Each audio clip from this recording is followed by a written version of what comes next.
This is the Collaboration Dynamics Podcast, helping you work together better with Judy Rees, X-Ray listener, best-selling author, international virtual collaboration trainer, and master of metaphor.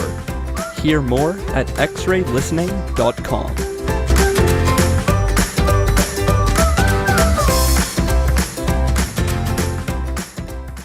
Hello and welcome to the Collaboration Dynamics Podcast. With me today is Alison Coward. Hello Alison, would you like to introduce yourself? Hi Judy, my name's Alison Coward. I'm the founder of Bracket. What I do at Bracket is I specialise in collaboration, so I help teams, particularly people that are working in creative teams, to figure out how they can work better together so they can be more creative, productive, get the best out of everybody in the team, and also help them by doing things like workshop facilitation, training them in facilitation skills as well, and just generally giving them tips for how they can be more productive together. Mm-hmm. So, an ideal person to be on the Collaboration Dynamics podcast. So, for you, Alison, when you are collaborating at your best, that's like what? Well, I often, when I'm collaborating, because I do often work in project teams where I bring teams together, I'm often playing the role of the facilitator. So I really like to take the position where I kind of bring the talents together, and I kind of set the environment for them to be their most creative and to bounce off of each other. So it's almost like I kind of go in, set things up and then take a step back and get out the way so that they can do their thing. I guess sort of the role that I take as a facilitator is a bit like a conductor in an orchestra. You know, you've got all these kind of talented people that are individually great, but they need to come together to do something. So the conductor is kind of there, not playing an instrument themselves, but kind of setting the tone, setting the tempo, setting the energy, and kind of the person that people might look to for the next thing to do. Where should they go next? We're stuck. What should we do? So that's the kind of role that I play. Mm-hmm. So when you're like a conductor like that, setting the tone, setting the tempo, setting the energy like that, or what kind of conductor is that conductor? Well, I mean, when I kind of think about a conductor, sort of in my mind, what I'm seeing is, you know, the classic orchestra, but it's obviously very different in a creative team environment. I think, you know, a conductor, you would imagine them to be standing at the front of the room, and they do get quite a bit of attention, but I think when you're in a collaborative environment, actually the way that I see myself is that I'm almost invisible. So it's almost like a kind of silent, very subtle role, but it's really important. It's the role that brings everyone together. So sort of an invisible conductor. Yeah. And when you're like an invisible conductor like that, and you're setting the tone and setting the tempo like that, how do you go about, how does an invisible conductor go about setting the tone? Probably through words, through choice of words, through questions, through a lot of questioning. I think, you know, an invisible conductor needs to be quite insensitive to the environment as well. They need to kind of be alert, eyes everywhere, knowing what's going on individually with people, so knowing sort of the mood of individuals, how they're getting on, whether they're stuck, but also looking at the room as a whole and kind of getting a sense of what's happening and whether any interventions need to be made. So whether, you know, the conductor is able to take a step back and sort of let the discussion continue in the way that it is, or whether the conductor needs to get more involved to help that discussion flow, whether there's individuals that need to be helped to get more involved in the discussion or the brainstorming or the ideas generation, whether there's individuals that are perhaps playing, from using the orchestra metaphor, playing too loud and drowning out some other members of the team. So it's kind of, you know, this idea of being there when you're needed, but knowing when to get out of the way as well, and knowing when everything's kind of going smoothly enough for you to kind of just kind of keep a light eye on everything. Mm-hmm. So the invisible conductor's got eyes everywhere and is sensitive like that, and they notice when an individual's playing too loud, and they know when to take a step back and when to get involved.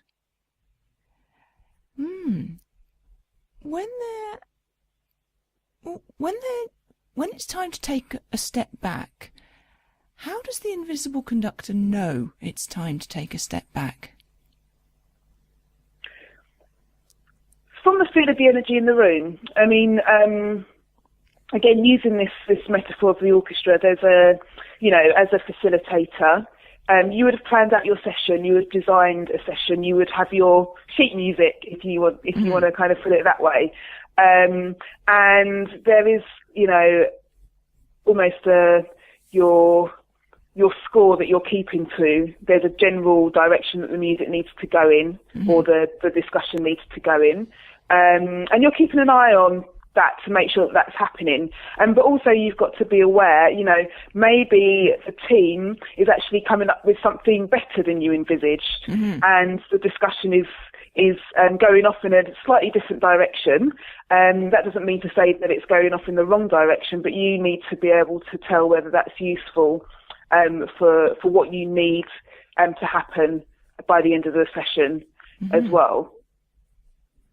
And so it's kind of there's you'll know based on what you want, what needs to happen, what the ideal outcomes of the session are, and whether the discussion is going off track or not. So you need to get involved when people are perhaps going sort of bouncing off in directions that might be interesting but not useful. And again, you might find that something is happening, there's an energy, there's a discussion, there's some excitement that you couldn't have foreseen, so you need to kind of go with that flow as well. When you go with that flow, when there's an excitement and energy like that, what happens to the music? Well, I think if we're using the metaphor music, I think sort of we go back to the sense of the reality and the ideas, and then you'll feel good ideas coming out. People will feel good in the room. There'll be a productive atmosphere. People will feel like they're making progress and they're getting somewhere. There might be that kind of productive conflict where sort of people are kind of bashing ideas up against each other, but you can feel that they're getting really animated, and they're engaging in the discussion. So you know when it feels good, or when it sounds good, or when it looks good, and when you need to intervene as well. Perhaps the discussion is drying up, perhaps the energy is dipping, and you'll need to make interventions. Maybe ask more questions. Maybe sort of help the discussion along, maybe probe a little bit more, so that discussion keeps going.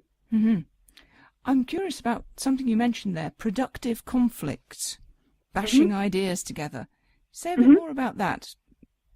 Well, I think it's becoming a little bit more accepted now, but I think, people would see collaboration as something where everybody's kind of happy, getting along, there's no arguments, there's no disagreements. But I work particularly in the area of creative collaboration, and, the idea is that when people are working together, and they'll combine their ideas in a way that hasn't been before, so that the outcome will be some sort of innovation.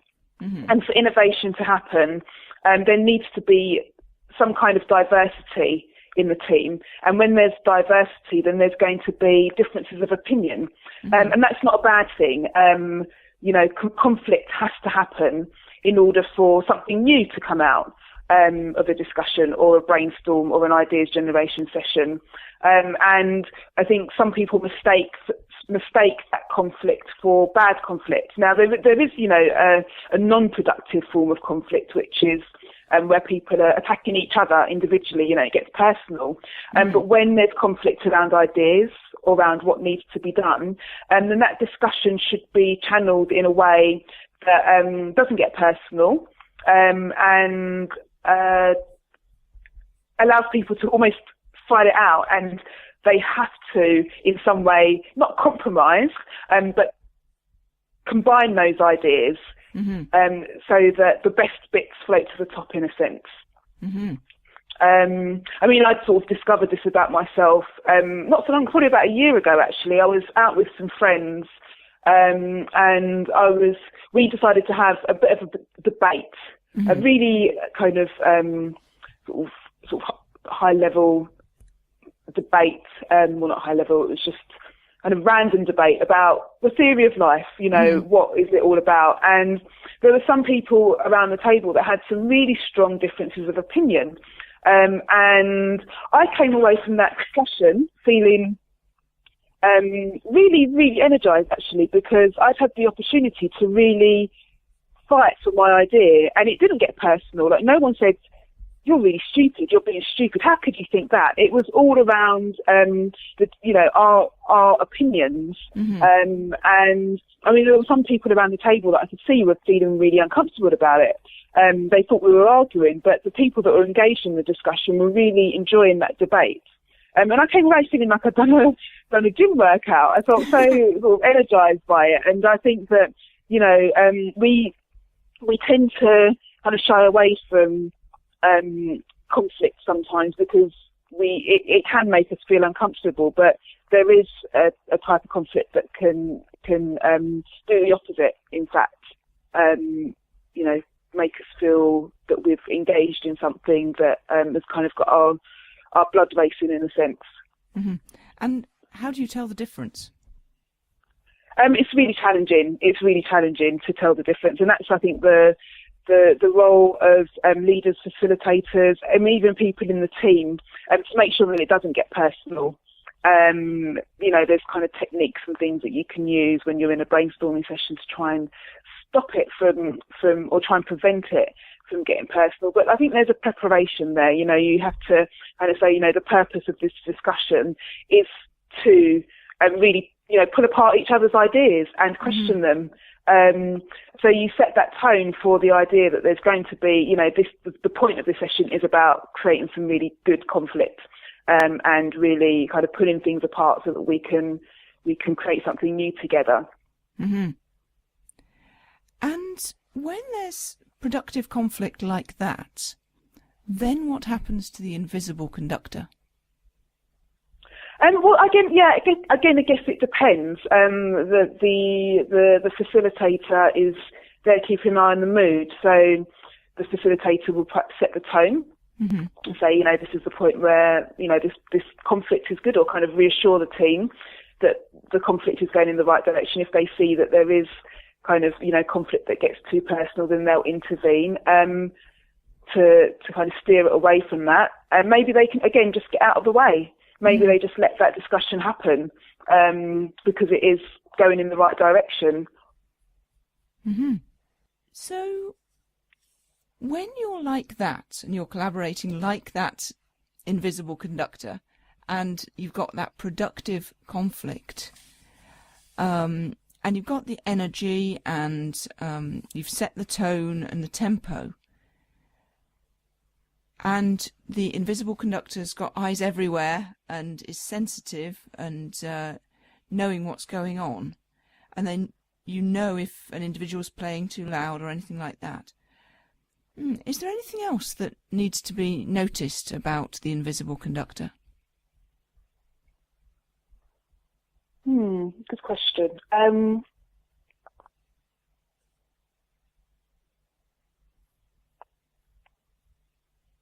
I think this facilitator, what you're calling the invisible conductor, is it's almost like it's almost like the homing point. You know, there's kind of, you know, you'll find these cycles within. I mean, I'm talking about workshops particularly, not necessarily teamwork, but I think it can play out in teamwork as well. But in workshops, for example, you know, there'll be points where the facilitator comes to the fore and then kind of retreats again. And the facilitator is a person that's it's like the thread throughout that's holding it all together. So, you know, when I'm facilitating, I'll set an exercise, and then the people in the room will get on with that exercise. They'll have the discussion, and then we'll come back and we'll report the findings, or what they discussed, or the ideas they generated, or the questions they came up with, or the challenges that they identified. And then the facilitator is the person that's kind of, you know, asking those questions, writing up the notes, paraphrasing that content back to them, also synthesizing the information. So it's almost like that kind of point that people come back to as almost like a compass, I guess. It's their kind of their wayfinder. Mm-hmm. So yeah, you know, you kind of send people off in a direction to explore, develop ideas, discover, and then they'll come back to this point again, which brings everything together. And then they'll go off again, and they'll explore and discuss and generate ideas, and then they'll come back to this point again. And it's the role of the facilitator to bring everything back, and then they'll sort of, you know, send everybody off. So they're almost like that thread that connects everything throughout the workshops. They're the people that are kind of connecting the ideas that come up, connecting the dots, kind of observing and seeing the connections between what people say, and pointing out to them if they perhaps haven't noticed it. So when that's how you do your collaboration when you're at your best, and that's really interesting. So we've got several metaphors there. There was not only the invisible conductor, but also the idea of the homing point and a compass and a thread running through the whole thing. That's probably me. I talk in metaphors, I guess. Everybody does. That's one of the things one of the reasons for exploring metaphors in these podcasts. I'm just curious, is there a relationship between the thread and the conductor? Long silence, because I'm not quite sure what you mean. Could you say that again? I'm just wondering, in your mind, is there a relationship between the thread that you described and the invisible conductor? I mean, I hadn't seen it before, because a lot of the stuff that I'm saying to you today, I haven't really articulated it in this way before. But, you know, I would say the thread is another way of describing the conductor almost. Mm-hmm. So that's great stuff. Thank you very much indeed for all of that. If people want to contact you to find out more about how you do what you do, and indeed perhaps want to book you, how do they contact you? Go to my website. So my website is bracketcreative.co.uk, and also, you know, please email me, Alison with one L, ALISON @bracketcreative.co.uk. I write a blog as well where I sort of share some of my tips and ideas and thoughts around collaboration and how people can work with their teams and kind of introduce things to increase the effectiveness and kind of consider the how as well as the what you're going to do. So yeah, do check that out, and really happy to hear from anybody that wants to find out more or get some tips for their next workshop that they're facilitating. Happy to hear from anybody. Lovely. Thank you very much indeed. Wasn't that interesting? A couple of the big ideas that really struck me from that interview. Probably the biggest was the importance that Alison placed on productive conflict, on the fact that a wide diversity of opinions could contribute to a really lively, interesting discussion where there could be strong differences of opinion, and that could be really energizing. And that's surprising for me because in my history, I've tended to avoid conflict. And at the first hint of conflict, I've tended to sort of shy away and try and pour oil on the waters and that kind of thing.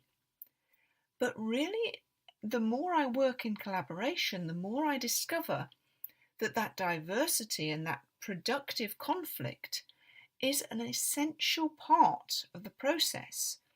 There has to be divergence before there can be convergence. And that's a theme that's come up in several of the interviews, but I think this was the one where it became most sharply obvious. Another thing I enjoyed about interviewing Alison was a pattern that I noticed. I think she has. I heard what I think are instances of the pattern in the way she uses metaphors. And this bit is probably most interesting to people who are really working directly with metaphors, and perhaps people who've studied clean language. If you don't know what clean language is, do go to xraylistening.com and do a quick search for clean language. Clean language is a precision toolkit for working with the metaphors that underpin people's thinking and that drive their behaviour. Clean language is the thing I'm famous for. I co-authored a book called Clean Language. Clean language was created by a guy called David Grove. It's not my thing. It's not my own thing, but it's something I work with very much, and it's something I use a lot in these interviews.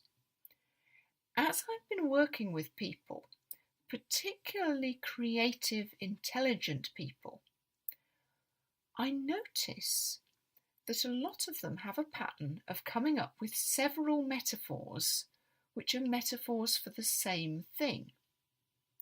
Other people will grab one metaphor and stick with it, whereas this particular subset of creative, intelligent people are constantly coming up with a new way of expressing what they've just told you.